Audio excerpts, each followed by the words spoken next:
Trigger warning. This podcast episode contains discussions of emotional abuse.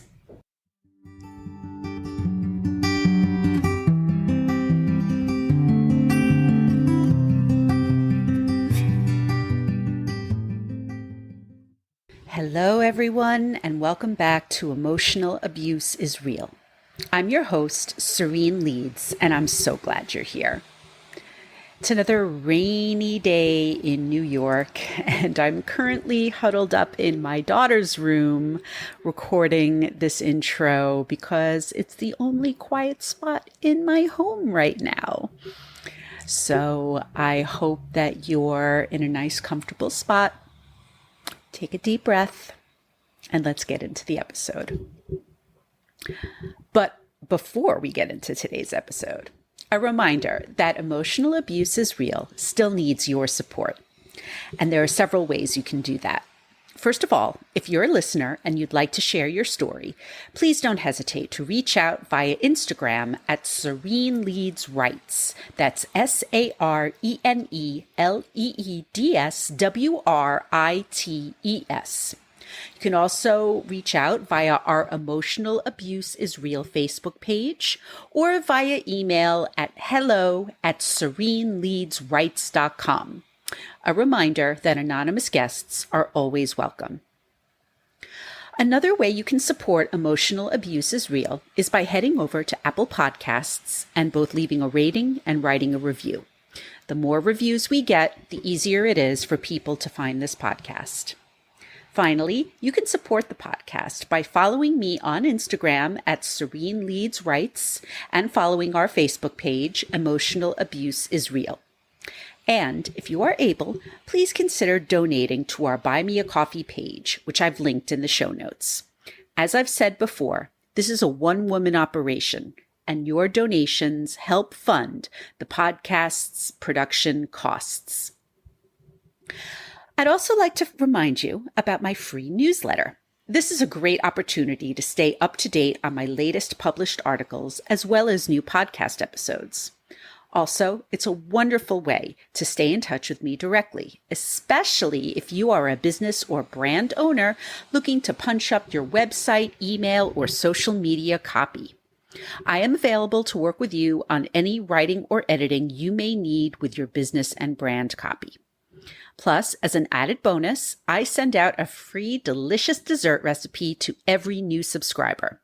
I've left the sign-up link in the show notes, and you can also subscribe directly via my website, sereneleadswrites.com. My guest for today's episode is Rachel Fleischman. Rachel is a licensed clinical social worker, an expressive arts therapist, and the creator of a multimodal therapy program called Dance Your Bliss. I'm so grateful that she came on Emotional Abuse is Real because her professional expertise sparked an illuminating conversation that I hope will both help and encourage listeners of this podcast. I also want to express my appreciation to Rachel for allowing me to delve deeper into my own emotional abuse experience during our chat. You really can never get enough support or validation when it comes to trauma, even if it's something that happened nearly a decade ago. So, without further ado, here's my conversation with Rachel Fleischman.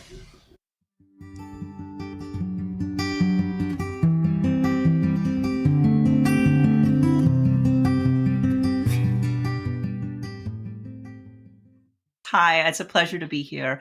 I'm Rachel Fleischman. I'm a psychotherapist and also an expressive arts therapist and human in San Francisco.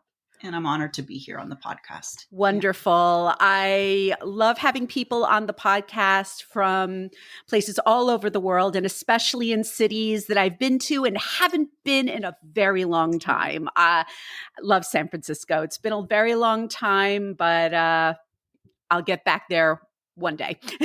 Please do. Please do. Of course. Yeah. So I am so thrilled that you're here to offer a clinician's perspective on emotional abuse, because so much of the content on this podcast is of survivors sharing their stories, which of course is paramount. So I would love to kick things off by hearing more about your practice, what you do. I know you're a psychotherapist, but I also know that you run Dance Your Bliss, which is a multimodal therapeutic system. So please, the floor is yours to tell me about everything that you do. Okay. Well, thank you so much, Serene. You're welcome. I am pronouncing it right. Serene, of You course. are. You are. Yes. Pronounced like the word, not the word. Right, right. I like how you put that. That's Thank beautiful. you. So for the past 25 years, I have been moving my body with other people to help them relieve stress and feel better. And the genesis of that was me needing to move my body to relieve stress and feel better Mm-hmm. through some of my own history, through some of my own losses and grieving my father's death in my early 20s. I am amazed at how much we can release, let go of, feel free around when we move and dance. Mm-hmm. Every time I speak about my dancing, I also feel like I need to speak about the good 25 or 30% of people that don't dance and hate dancing and would never want to dance. Yeah. You're my people too. Of course. Of course it's not for everyone. How can we say my whole life people have been shocked that I don't eat sushi, I don't like sushi, I don't want sushi, I have no they can't take it in, and I say, "No, really I've tried it. No, really I've tried the right kind. Just we don't need to eat sushi." So if dancing is your sushi, that's okay.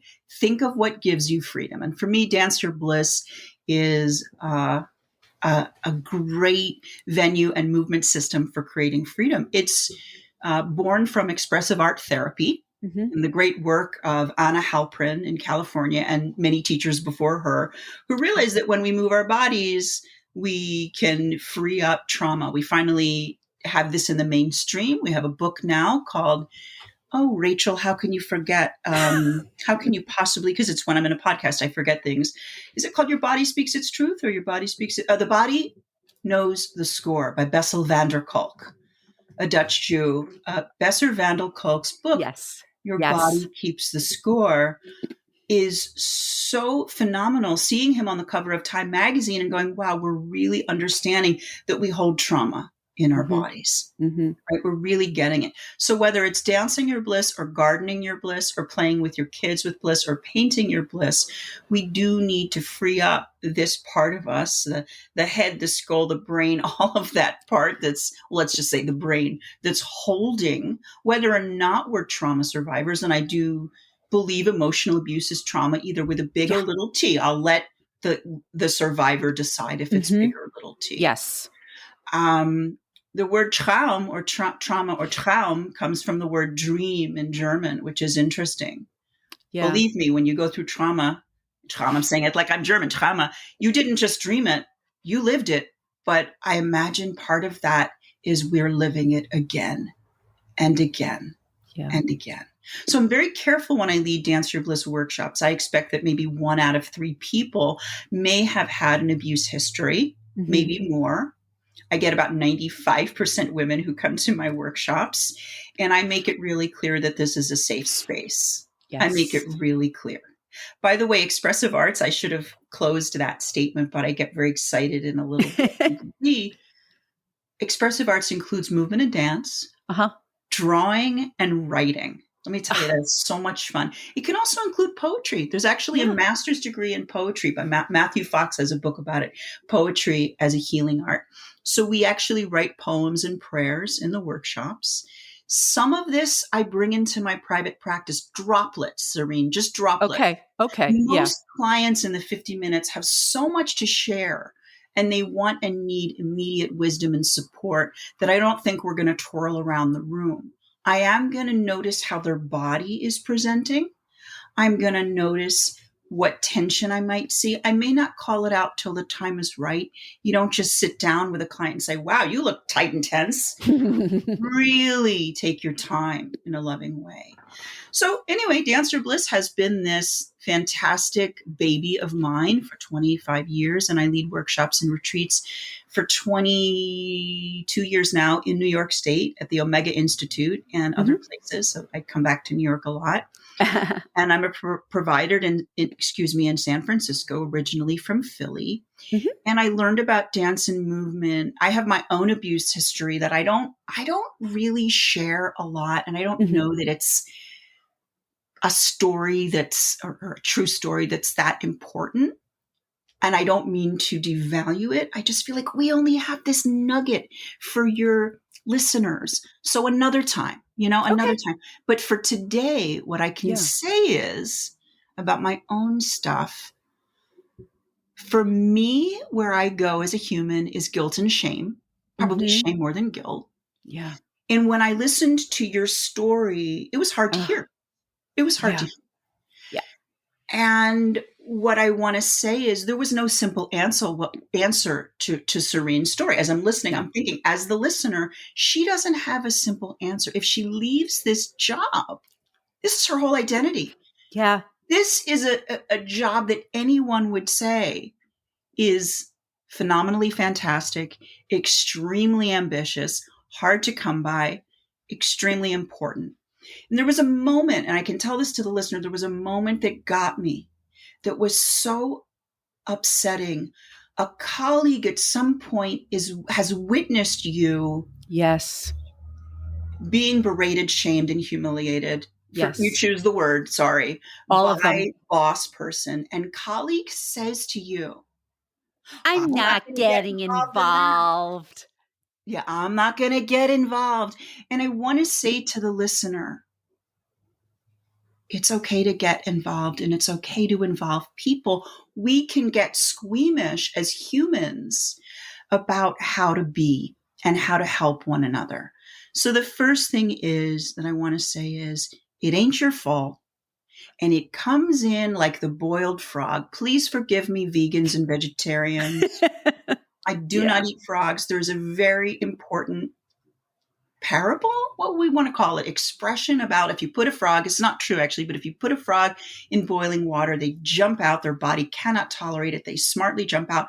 But if we warm him up slowly, he stays. And Mm-hmm. as humans, I feel like we get into the boiled frog in our work environments and in our Yes. relationships. Yeah.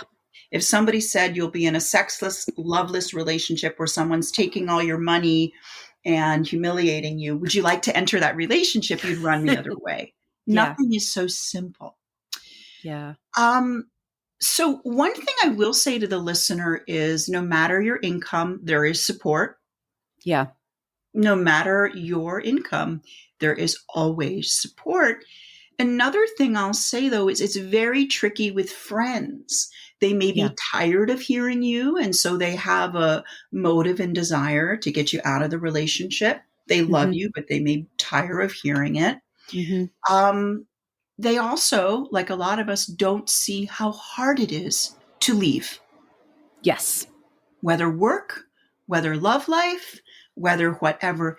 We see it in black and white, and we think this person I love is being hurt, just leave. To that, I wish I had words, but I would say to your listeners, can you remind people if you're in something right now, Yeah. or if you were in something, maybe you were part of a cult and someone says, why did you stay for 3 years? You should have known. It isn't so simple.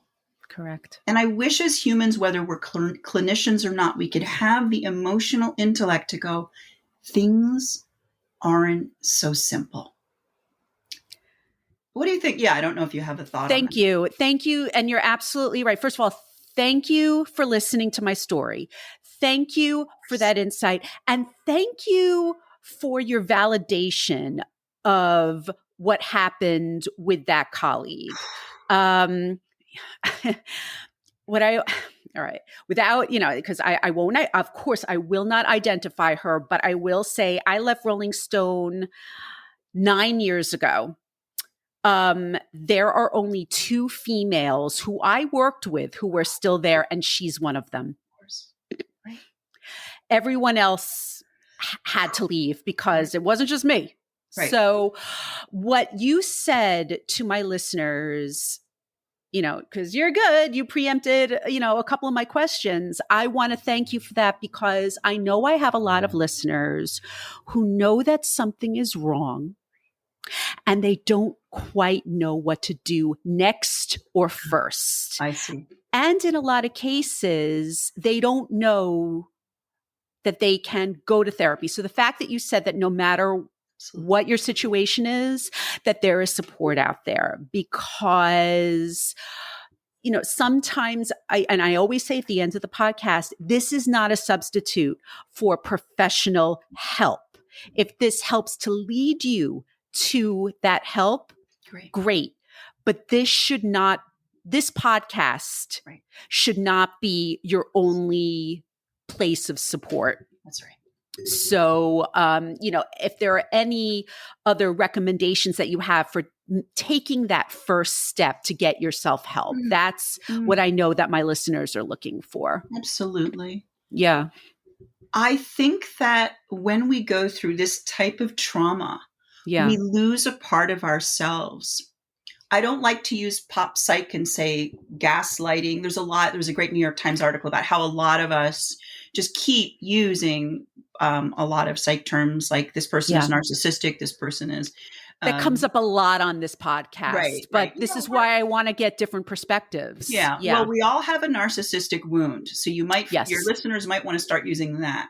Okay. I can hear my therapist say to me, that's a little bit of your narcissistic wound, kiddo. That's different than me being 100% narcissistic. We all have the wounds. I want to say to the listener, I think that we lose part of ourselves. We abandon part of ourselves and feel either crazy, unlovable, a mixture of things. I cannot know exactly the things, but crazy, unlovable, enraged. We're so vulnerable. Yeah. And yet we need, we're staying because there's something we need. How do we get empowered? How do we actually there's also shame. Yes. Here you are, you're a powerful person, you're a marvelous person. There's a lot of shame. I have less background in working with individuals who go, and another listener was talking about kind of the love bomb culture. Yes. Yes. That I hear about that sometimes from my clients, but not as much. That sort of extreme love bombing. I didn't even know that term till a few years ago as a therapist. Yeah. And I learned it. And I was like, oh, that makes sense. Yeah. So I think at first, taking a moment, there might be shock to the system. And oh my God, that realization of what is here. Mm-hmm. I invite everyone to find what is your version of psychotherapy. Is it church, synagogue? Mm-hmm. Is it mentor? Is it family? Is it priest? Is it a chat line where you feel and thank goodness we finally have 988. So if someone's feeling not the level of emergency that a police person needs to come, there are other warm lines. Yeah. For psychotherapy, what's great is we have so much more access to it than we did when I was coming up and kind of trying to find my own support through county funding and did, but we can now find it on Zoom. Yes. There's an expression I love that I hope won't feel offensive. And the expression comes from 12-step culture. And it is, we're only as sick as our secrets. And I think we have a lot that we're so ashamed of. Yeah. Right? We're probably feeling some shame, maybe, if we're in some experience of emotional abuse. And it's also because it's invisible. Yeah. It can make it a lot harder than the stuff that is visible. So we need to get help. We can't do this alone. Friends are great. Yes. I also love professional support. I believe in it. I believe in medicine. Mm-hmm. And because we can get so much more since we're working now, a lot of us virtually, the price point changes. Mm-hmm. And you can find people who are newer psychotherapists who are still smart as a whip and can hear you. I also believe there's something, it's not for everyone, about group therapy. That is so amazing and really helps us see ourselves. It ain't for everyone, right? But it's always 1,000 times more affordable. That's bad math. It's not 1,000 times, it's a lot more affordable. Yeah. But you're with other humans and you really do talk about that expression, me too. You really do get to go, oh, wow, this is happening. This is happening. Exactly. So I don't know if that's a good way to describe sort of your beginning of finding support. If someone I was just trying to find a client this morning, some health through her Cigna plan. Mm-hmm. And I just went like in this terrible spiral of it wasn't easy. So sometimes getting on the phone with your health insurance is the way to go if you have health insurance. And if you don't, there always will be support through your county. Every town, I hope, will have support for people who've been through sexual violence, emotional violence. Yeah. I'm so lucky to have been from Philly, where I volunteered at Women Organized Against Rape. Amazing support system, because the training we got, it's kind of like getting a second master's degree. Oh, wow. So another thing that listeners should know is when you heal, and you will heal, there is a likelihood. You don't have to do this because you're tired right now. Yeah. You may be a person helping others just because you've got that incredible support. There's a way in which we used to use the term in helping people who'd been victims of sexual violence. We used to use the term victim survivor. Terms have changed. Now it's survivor, but they're both. They are. No, you're absolutely right. They really are. And it's interesting that you said about how you wound up helping others. When I was going through it 9 years ago, I never would have seen myself all these years down the line doing my small part, helping others, because I finally felt confident enough in my story, because that was what was so hard. We touched on it a little bit earlier, because it wasn't sexual assault, because it wasn't physical abuse. That was one of the reasons why I felt very dismissed in the workplace, and even with a lot of people in my life. Like, I always talk about him. He's a good friend to me and my husband, but he was just like, how could you leave? And so my husband and I at one point sat him down and we're like, you need to listen. Right. You need to listen to all of the details. And then he was like, oh, because even my husband was the one who was like, you need to leave because this is hurting us. And like the second I did, I still feel that those first few months were like the happiest I had been in such a long time. Like, I have no regrets about leaving. My career thrived afterwards. So, it's just whatever we can do in this podcast, even if we're repeating the same thing, we're letting people know that there is a light at the end of the tunnel, and you will be happy again. Yes. And that if you can't leave right this second, we do understand. And I'll be the first person to say that it took me years until I changed that attitude. There are certain people in my life where I'm just like, why are you still in this relationship? Right. What is wrong with you? Right. So that is, people say you can't change. Well, I learned to change that attitude because I do understand, like you said, about the shame. Yes. I know that it's there. Yes. Definitely. So, is there anything specific that you see in your practice that are like conspicuous examples or symptoms of emotional abuse? It's interesting. I have so many thoughts that come to me, and I want to try to be concise because I work with a lot of people in their 20s and 30s. And I am extremely delicate and gentle to use words like abuse until there's something in me that wants to be very mindful. Yeah. As I answer your question, I want to come back to what you just said, because I think it dovetails nicely, which is, oh my gosh, how confused we are when there's abuse happening, but it isn't concrete in the way of sexual trauma. Yeah. I work with a lot of survivors of assault who say, but it was my boyfriend, so I couldn't tell anyone. But it was my husband, I couldn't tell anyone.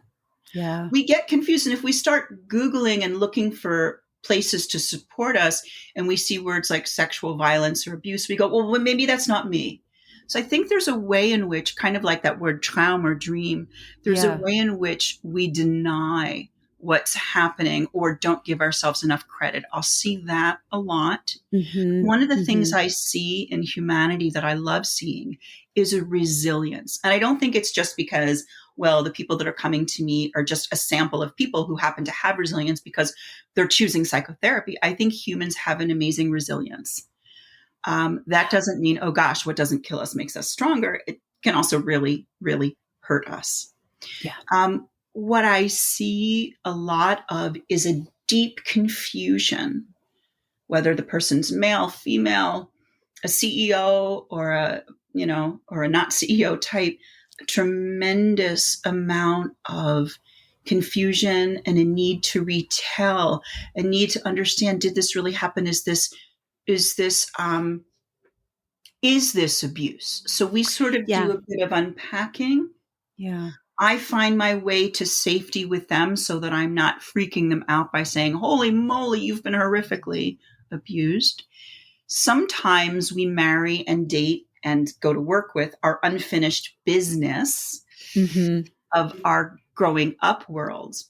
Sitting with someone, finding the right time is everything so they're not Yes. overwhelmed. Talk about love bomb, therapy Yeah. bomb of, oh Yeah. my gosh. It's really easy to sit down on the couch and think, I'm such a mess. We're not, by the way, but I'm such a mess. If I sit and share, I will then be even messier. Not at all. Yeah. One of the first things I like to know is, who are the people in this person's life? Who was in Serene's life? Oh, she had a husband at the time, someone who really loved her, who at first would hear about what she was going through and offer her support, maybe some problem solving, Yep. some compassion. But as it Yeah. got deeper and deeper and deeper, it's like, oh, this is really affecting every aspect of your world. Yeah. So first we need to know we're not alone. We're not crazy. I don't even use that word.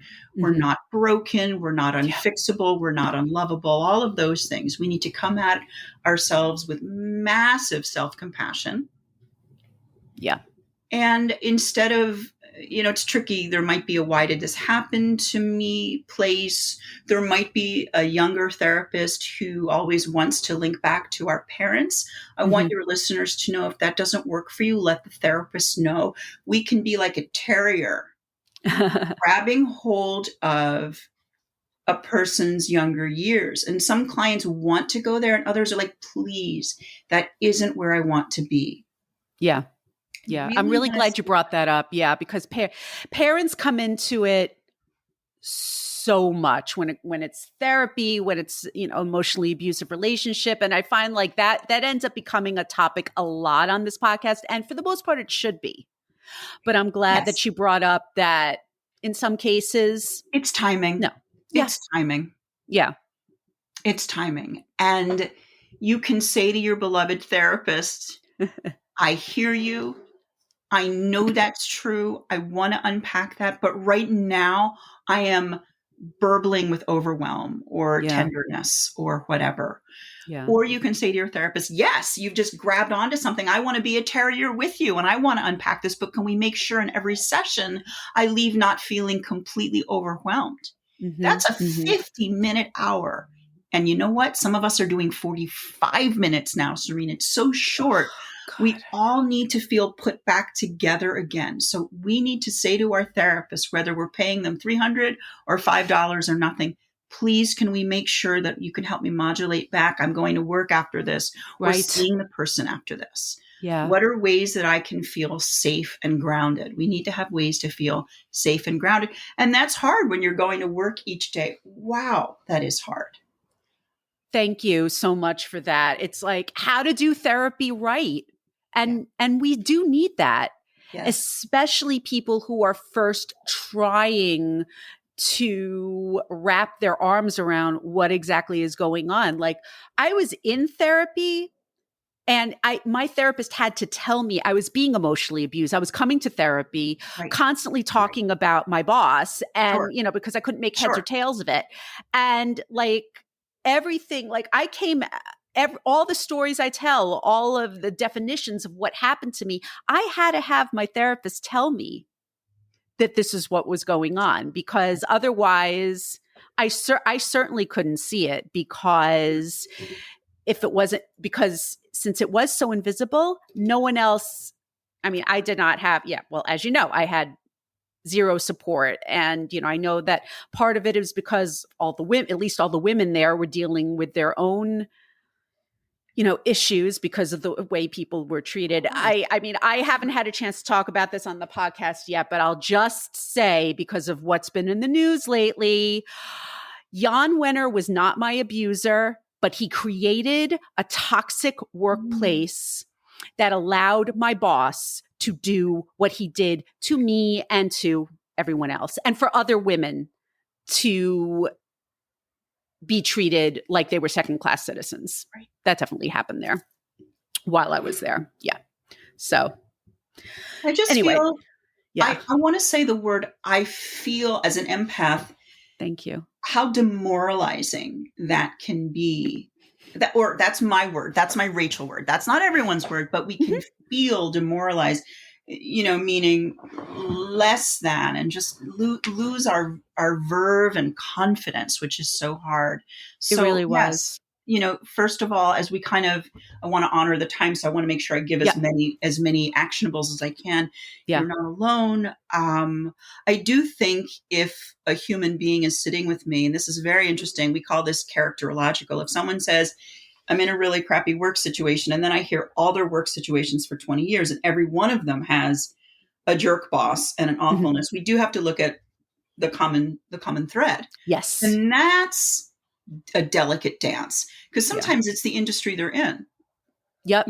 If you're a server or a chef, there might be some intensity yes. in that world. If you're an actor, I know very little about that word, but there's just some ways that we're hazed in certain cultures. If you're an Ivy Leaguer, I don't know, there's just a lot. There is. And in families too, of course. So we look at a lot of things. I like to take notes as a client sometimes, and I wonder if taking notes could be really helpful for a survivor, because that tangible or recording your session with your clinician is really helpful. Mm-hmm. And if you're not ready for a clinician, I know I keep saying that, you can still find support in listening to the podcast and knowing you're not alone. Yeah. Because you may need to stay in this wonkiness. There's also utter confusion. The same human, this wasn't the case with your boss, I don't think, but the same human who's abusing us can also be nice as pie other times. Yeah.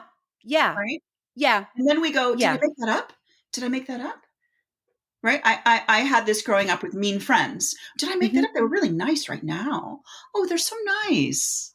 Yeah. Oh, yeah. No. His public persona was like the sweet Luddite old man, right?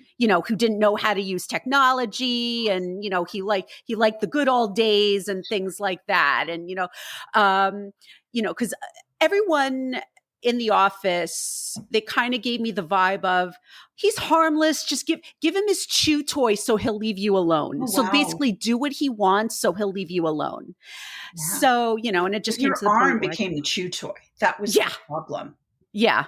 And that's not how it is supposed to be. Exactly. Right? Exactly. So, I mean, I just learned more and more that the way he acted, it was a very, it's like I said, I had very little interaction with Jan Wenner, but it was his attitude that allowed this guy to basically act like this was Mad Men.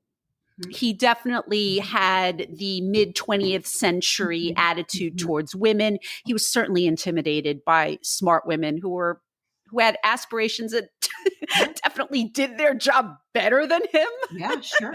Which was starting to happen. So, and like I said, so, I mean, it's been 9 years, but almost all of the women that I worked with are not there anymore. That's right. Of course. So, because everyone had to leave, because our careers could not thrive unless we left. Right. So it was really, it was. So, and now that Jan has been in the news lately, it's like, I thought it was going to be like super triggering, but it's actually kind of nice that people are finally starting to see the truth, because everything that he talked about in that New York Times article, I was like, oh yeah, that's what it was like. Right. That's what it was Right. like. You can feel vindicated. Absolutely. Very vindicated. The way he treated his rock star friends, the way they always had to get 5-star reviews and their albums be named like the best of the year. Wow.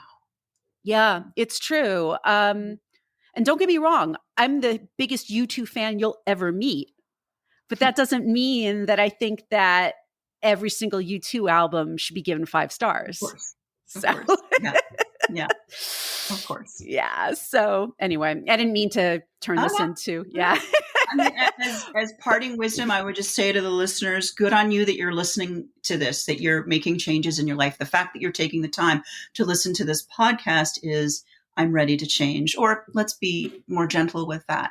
I trust that change can come. And it can, and it is. Absolutely. Absolutely. So, what I would love for you to provide for our listeners is the best way to connect with you, social media, website. Oh, sure. Yeah. Oh, sure. Yeah. I have a couple of websites, blisscounseling.com. Okay. Counseling with 1 L for people in Canada and overseas, blisscounseling.com. There's also rachelfleischman.com. Since that's a bit hard to spell, you could also find me through dancingyourbliss.com. Okay. All right. No problem. And I will leave links to all of those in the show notes. And I love answering questions, and I love, receiving emails, and I love, if I can't be a resource for you, I was a social worker for years working in hospitals. So I love finding resources for people. It's a good feeling. Oh, that's wonderful. I'm so glad that you said that. So yes, please connect with Rachel, everybody. So Rachel, it really has been such a pleasure chatting with you today. Thank you so much. Likewise. Thank you so much, Shireen. My Take pleasure. care.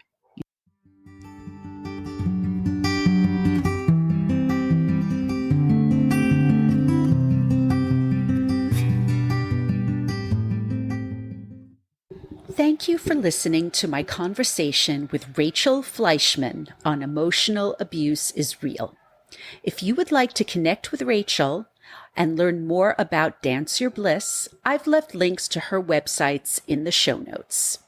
If you would like to share your own emotional abuse story here on the podcast, please don't hesitate to reach out at hello@sereneleadsrights.com, via our Facebook page, Emotional Abuse is Real, or through Instagram at Serene Leads Rights.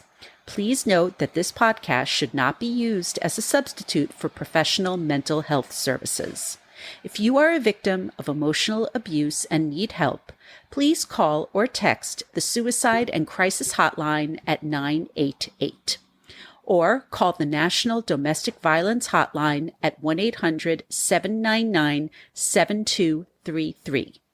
You can also text START, S-T-A-R-T, to 88788. I'd also like to mention that October is National Domestic Violence Awareness Month, and you can find all the information for resources that you may need at the National Domestic Violence Hotline's website, which is thehotline.org. I'll leave a link in the show notes. Once again, don't forget to subscribe, rate, and review the podcast on Apple Podcasts. Follow me on Instagram and Facebook. Sign up for my free newsletter. And if you can, please support us through our Buy Me a Coffee page. Thanks so much for listening, and I'll see you next time.